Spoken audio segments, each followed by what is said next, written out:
Today you're going to be taking your notes by video. So the very first thing that you need to do is set up your page. So the first thing I want you to do is in your classwork page, I'd like you to write your title. That's Solving Absolute Value Equations right here at the very top. Then I'd like you to split your page in half, and at the very bottom you'll split it in half again. You'll write example 1 and example 2. Now there's a glue-in that you need for today's work. I'd like you to glue that table right above that halfway line. So you'll glue it right there. That means that you're going to have a free space right here.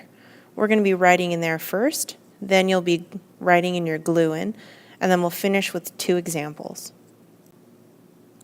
In that top space, I'd like you to write in some of these thought bubbles. You don't have to copy these cute puppies in there, but you definitely want these thought bubbles. And what we're going to be asking ourselves right now is, what do we know about the word absolute value?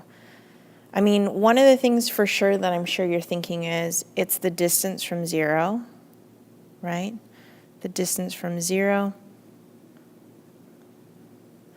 Maybe you're thinking that the value is always positive. It's always a positive number.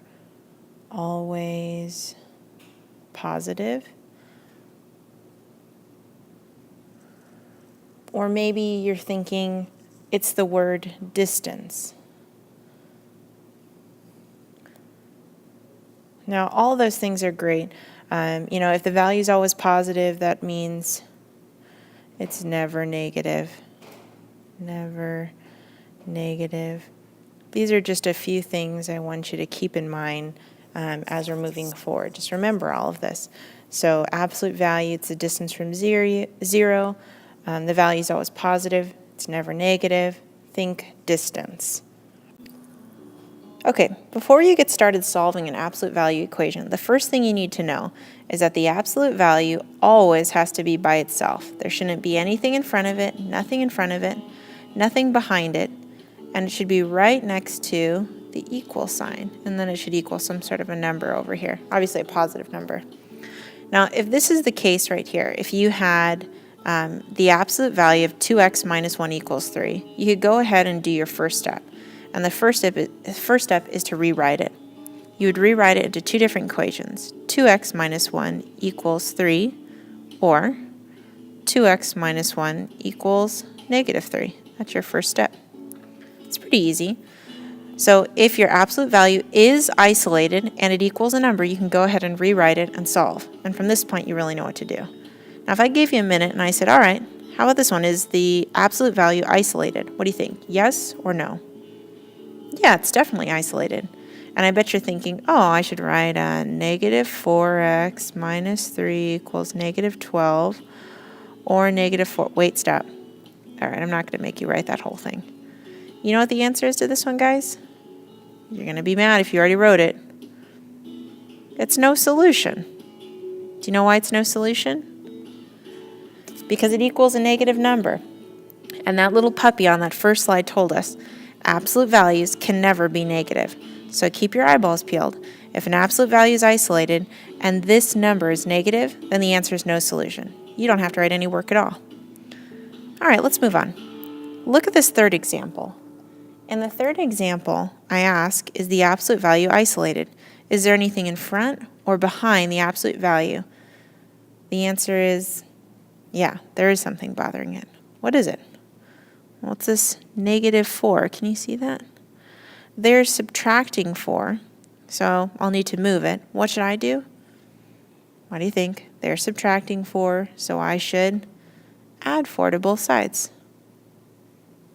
Add 4 to both sides.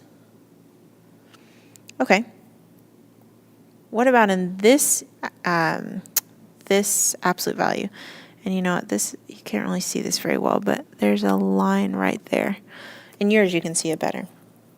Again, I ask the question, is this absolute value alone? Is there a number in front of it or behind those bars? Do you see a number? I see that 4. The 4 is right here. What is that 4 doing with the absolute value bar? That's right, it's multiplying. If it's multiplying, then we should divide. Wow, my handwriting's terrible. Divide by 4 on both sides. both sides. Okay, what I'd like you to do right now is I'd like you to finish the last two. Ask yourself the question, is the absolute value alone? If it's not, I'd like you to tell me what the first step would be to isolate it. If it is alone, then I'd like you to rewrite it like we did in step 1. When you finish these last 2 lines, go ahead and unpause and move to the next slide. All right, now on the bottom half of your page, you saved a space for example 1 and example 2. Go ahead and copy this one right here. The first thing I should tell you is this is a really cute puppy, and you know what? It's my puppy. That's Peanut when he was a baby. Hi, Peanut. Okay. First question I ask about this absolute value equation is the absolute value isolated? Is there anything in front of or behind the absolute value bars? And the answer is no, there's nothing there. So the first thing I can do is rewrite it. That would be 2x minus 1 equals 15, or 2x minus 1 equals negative 15. I want to make sure you're noticing that 1 is positive and 1 is negative. Now from here, it's really simple. 2 equations that you need to solve. So we'll start by adding 1 to both sides. Okay, when you add to 1 to both sides, you get 2x equals 16, or 2x equals negative 14. Then they're multiplying by 2, so I divide by 2 on both sides, and I end up with 2 answers. X equals 8, or x equals negative 7. And those are my 2 answers for this absolute value equation. We've got one more example. For example 2, go ahead and copy this one. It says, negative 2 times the quantity of the absolute value of x plus 3 equals negative 6. Now I know you've already got your red pen and you're ready to write no solution because you saw the negative number right there, but before you do that, you've got some more things to do. We always start with an important question. Is the absolute value alone? And hopefully you notice that there's a negative 2 there. And what is that negative 2 doing? Well, it's multiplying. They're multiplying by negative 2, so I should divide by negative 2. I can't separate this and rewrite it until I've isolated the absolute value. I end up with the absolute value of x plus 3 equals positive 3. Oh, it wasn't no solution after all. Now, again, I ask, is the absolute value alone? Yes, it is, so I can rewrite it.